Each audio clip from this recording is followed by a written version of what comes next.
Bonjour à tous, j'espère que vous allez bien. Je vous retrouve aujourd'hui pour une vidéo focus sur le Texture Time qui était le Mystical de Steven West. Alors, j'ai préféré faire une vidéo focus parce que si je mets ça dans mon épisode de podcast, je suis pas sûre de spoiler ou non des personnes qui n'auraient pas fini le Mystical. Hein, donc dans le doute, voilà, vidéo à part.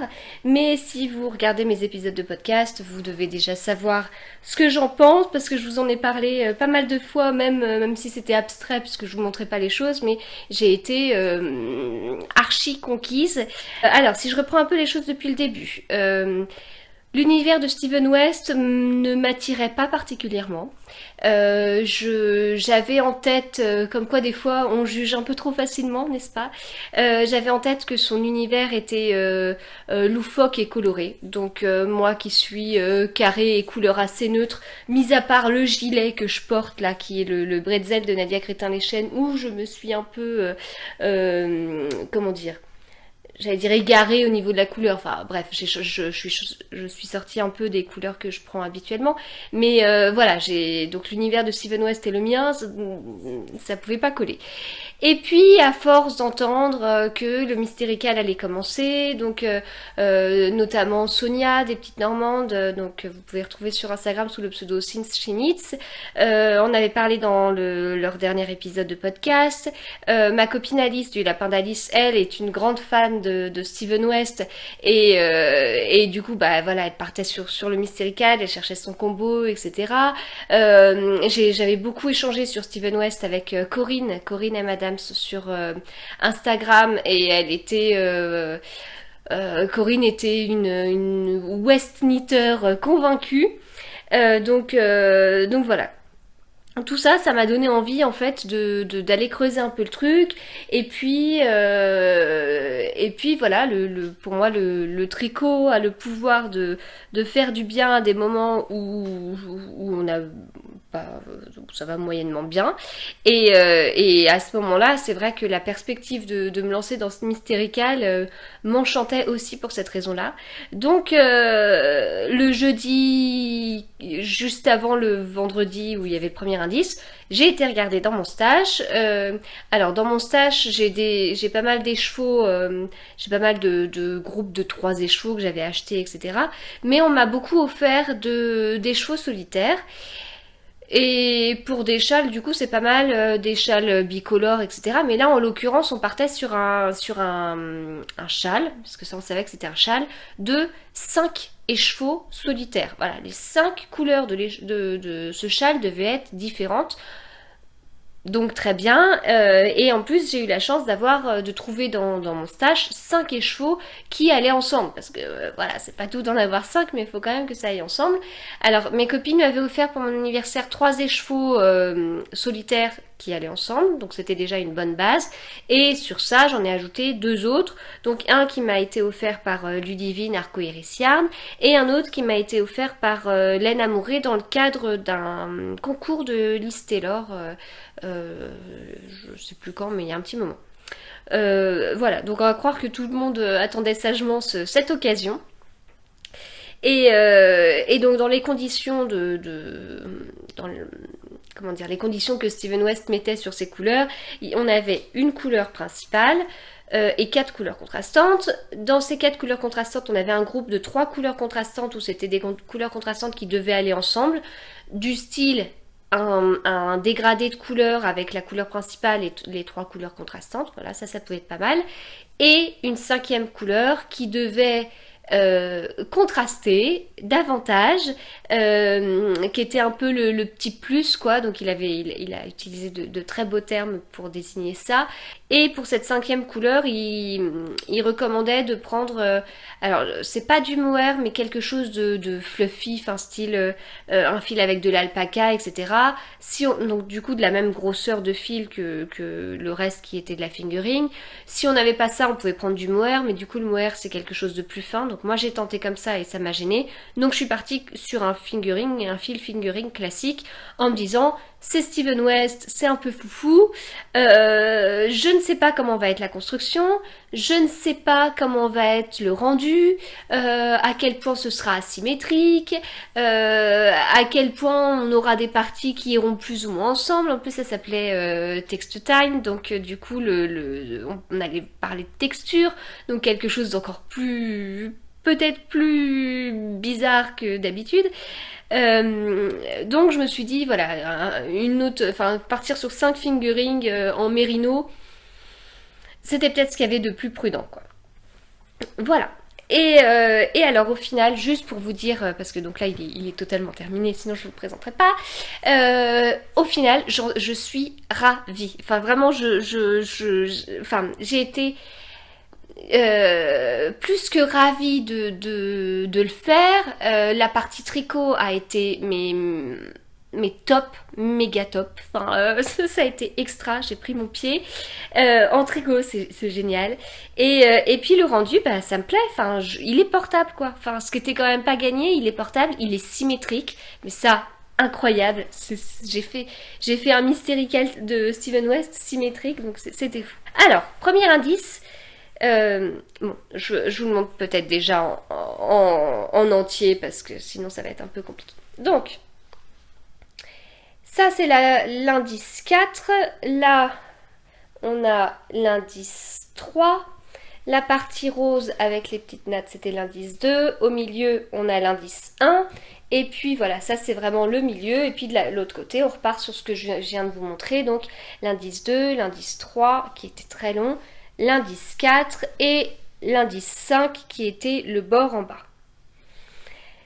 Et quand on voit ça, on se dit mais comment il a fait? Comment on obtient ce rendu en bas? Comment on obtient ces petites nattes? Comment on a ce rendu de l'indice 1? Tout ça, comment il fait? Donc l'indice 1, c'était la partie très multicolore. Voilà. Et il s'agit en fait de brioche. Avec donc on change de fil, hein, on change de couleur, je veux dire, tous les 2 rangs. Et on décale la brioche. Alors moi je me suis plantée au début hein, parce que je me dis oh de la brioche c'est bon, il n'y a pas de souci, je connais, je fais mon et puis je change juste mon fil, il n'y a pas de problème. Non, c'est de la brioche en décalé. Donc c'est-à-dire que alors, le point commun sur cette brioche, c'est la couleur principale. Et moi, ma couleur principale, c'est sur la bordure qu'on la voit le mieux. C'est la couleur claire, là. Donc ça, c'est une couleur que mes copines m'avaient offerte de la marque Papy Put. Et donc, celle-là, c'est la couleur commune, en fait. Sur toute la brioche, on se retrouve toujours avec cette couleur principale. Sauf que vous voyez, par exemple, là, avec le turquoise, ce turquoise-là, c'est laine amourée. Eh bien, on voit plus le turquoise que la couleur principale. Et là, inversement, avec ce vert foncé, ce bleu vert foncé, on voit plus la couleur principale que la couleur contrastante. Parce qu'en fait, ici, la couleur principale représente les mailles en vert. Et ici, la couleur principale représente les mailles en droit. Et on alterne comme ça. Donc c'est pour ça que je dis que c'est de la brioche en décalé. Du coup, c'est de la brioche comme ça en décalé, ce qui donne un... Enfin, brioche en décalé plus rayure, mais c'est très très joli. En plus de ça, on fait des méga trous. Je sais plus, on met un peu moins de 20 mailles en fait. On tricote un peu moins de 20 mailles dans une maille. Et ça passe quoi. Enfin, on se dit c'est hallucinant, mais non, ça passe. Et en plus de ça, donc au départ, on commence avec très peu de mailles. À la fin, on en a quand même pas mal. Et il nous fait faire un mouvement sur le côté. Et ce mouvement, c'est... alors déjà, j'étais conquise par ce premier indice. Mais ce mouvement, par la suite, ça m'a fait dire que... Ouais, c'est vrai quand même que Steven West est un génie. Je comprends en fait. Parce que il fait un mouvement. Donc en fait, on tricote comme ça. Cette partie-là, en réalité, on a commencé par là. Et puis voilà, on a tricoté comme ça. Donc on fait ce mouvement, mais sur les côtés, quoi. Et ensuite, pour l'indice 2, eh bien, on vient relever des mailles pour faire l'indice 2. Donc l'indice 2, en réalité, n'a pas de mouvement. Il y a rien, enfin on fait des rangs droits et puis mais enfin on fait des rangs droits qui sont vous voyez, ils sont plus larges en haut qu'en bas, mais normalement il n'y a pas de mouvement. Donc on fait nos rangs nos points mousse et notre tresse.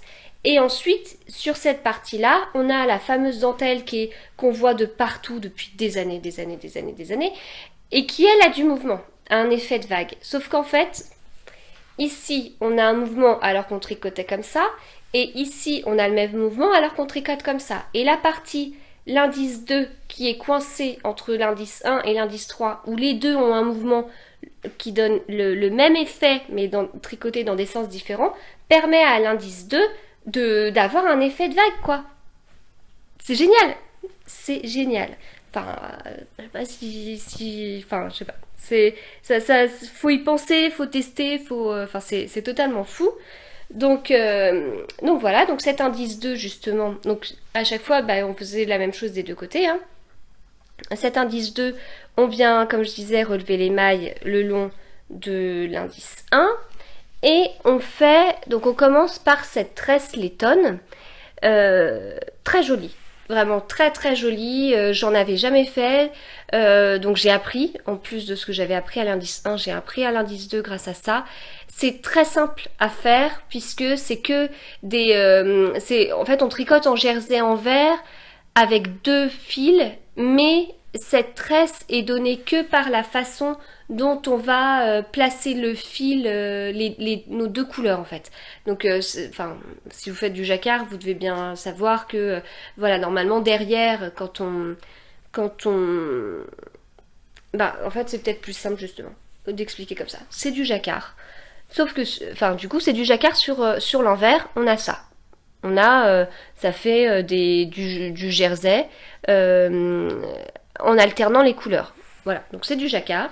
Sauf que bah, il faut bien faire suivre son fil, comme du jacquard. Et en fait, au lieu de faire suivre son fil avec un fil en haut, tout le temps la même couleur, et un fil en bas, tout le temps la même couleur, eh bien il alterne en haut, en bas, enfin il alterne. C'est une technique, c'est pas lui qui l'a inventé, mais bon, pour avoir ça, du coup, on alterne une fois en haut, une fois en bas, une fois en haut, une fois en bas, de manière à pouvoir avoir ça.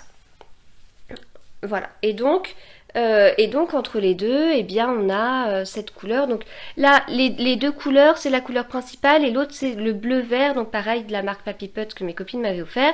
Et ce rose, c'est le coloris Antoinette de Arcoiris Yarn que Ludivine m'avait gentiment offert.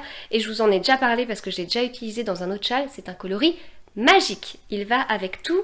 Donc moi, c'est ma dernière couleur contrastante qui est celle qui peps un peu plus. Et ça se voit d'ailleurs. Enfin, c'est celle qui est... on n'est plus dans le dégradé en fait. Vous voyez là, ça c'est mes 3 autres couleurs contrastantes.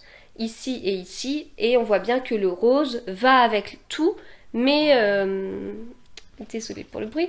Mais voilà, ça ajoute un petit truc quoi. Ensuite, l'indice 3. Alors c'est celui que j'ai le moins aimé pour 2 raisons. C'était le plus long et j'ai pas appris. Voilà, donc il apporte beaucoup de choses, il fait du métrage, hein. C'est un châle qui m'a fait utiliser 1700 mètres de fil. C'est pas mal, hein, c'est pas mal. Moi quand je fais un gilet ou un pull, je suis à moins de 3 écheveaux, donc je suis à environ 1000 mètres. 1700 mètres, c'est bien. Donc voilà, du coup j'ai moins appris sur ça, hein. On est sur la dentelle classique qu'on retrouve partout. Après avec des petites différences près, des fois les jetés c'est tous les 2 rangs, des fois non, des fois c'est pas bicolore, des fois. Mais bon bref, je pense que beaucoup d'entre vous ont déjà fait ça. Donc cette partie-là en fait j'ai été en retard, je l'ai fini après la sortie de l'indice 4. En fait donc on avait les indices tous les vendredis vers entre minuit et 2h du matin. Sauf l'indice 5 qui était un indice bonus. Et donc après, on a l'indice 4 où on a comme des pattes de chat, hein, c'est comme ça qu'il l'a appelé. Et là, c'était aussi très intéressant de la manière dont il a fait les trous, parce qu'en fin de compte, ces trous rappellent les trous d'ici, mais fait différemment, puisque ici, on a plutôt tricoté plein de mailles dans une, alors que là, à un rang, on a fait 3 jetés, et dans chaque jeté, on va venir tricoter 2 ou 3 mailles selon les cas. Et voilà, et donc on continue à garder un mouvement pour cet indice-là, grâce aux vagues et tout qu'on a là, quoi. Voilà, donc les couleurs ici, Ça c'était ma première couleur ma première couleur contrastante avec donc de Papy Putt avec laine amourée, et puis ça c'était ma troisième couleur contrastante. La laine amourée c'était la deuxième. En fait ici on était censé reprendre la couleur contrastante qu'on avait utilisée dans la tresse ainsi qu'une autre que la deuxième couleur contrastante, et moi j'ai eu peur de ne pas avoir assez de laine, donc j'ai fait ça comme ça, et ici on devait utiliser la couleur contrastante qu'on n'avait pas utilisée ici, et voilà. Enfin non, en fait pour la tresse il avait pas imposé de couleur contrastante, mais ici oui, et enfin bref, je me suis arrangée un peu différemment, mais comme disait Stephen West, c'est pas grave, voilà, on fait comme on veut. Et donc une fois qu'on avait fait ça, donc des deux côtés, alors l'indice 4 a été beaucoup plus rapide à faire hein, que l'indice 3, plus court, etc. Et bien après, on nous proposait de faire l'indice 5, et donc l'indice 5 était un bonus, et ce bonus, on l'a reçu le dimanche qui suivait le vendredi de cet indice-là. Et donc ça consistait à relever toutes les mailles de l'i-cord, puisqu'au fur et à mesure, il propose de faire un i-cord hein, en haut et en bas. Et donc on relève les mailles de l'i-cord, 600 et quelques mailles. Non, peut-être qu'au départ on en relève seulement 598 ou 599, je ne sais plus. Et une fois qu'on a relevé toutes ces mailles, eh bien on vient les tricoter. Alors, il faut savoir que moi, à chaque fois qu'il y avait un indice qui sortait, je regardais les spoilers en fait pour en savoir davantage. Et donc je savais un peu ce que j'allais, ce que ça allait donner. Sauf que j'étais convaincue que c'était du jacquard. Mais pas du tout, ce n'est pas du jacquard. C'est une histoire de mailles à aller prendre... c'est deux mailles qu'on va lâcher, enfin bref. C'est pas du jacquard, c'est beaucoup plus simple que du jacquard. Et l'effet est vraiment très joli. C'est très très joli. C'est un côté un peu, vous voyez, gondolé en fait. C'est très très beau. C'est un petit peu long à faire, mais on sait que c'est la fin. Et puis ensuite, après ça, eh bien on vient rabattre les mailles. Et pour rabattre les mailles, eh bien on fait un truc un peu particulier, puisque on vient en fait on rabat les mailles en prenant des mailles, 12 mailles au-dessus, ce qui fait faire un petit revers, et ce qui est très très joli. Donc à la fin de cette partie-là, on devait laisser pendre 15 cm de fil. Et à la fin, moi, j'ai tressé. Voilà, donc c'est pas très... J'ai une petite invitée à côté. C'est pas parfait, quoi, mais je préférais faire ça que de rentrer mes fils à la fin. Voilà. Donc j'en suis ravie, je suis très très contente du rendu. C'était mon premier mystérical, vrai mystérical, et je suis pas déçue. Donc voilà, je vous dis du coup à très bientôt pour une prochaine vidéo.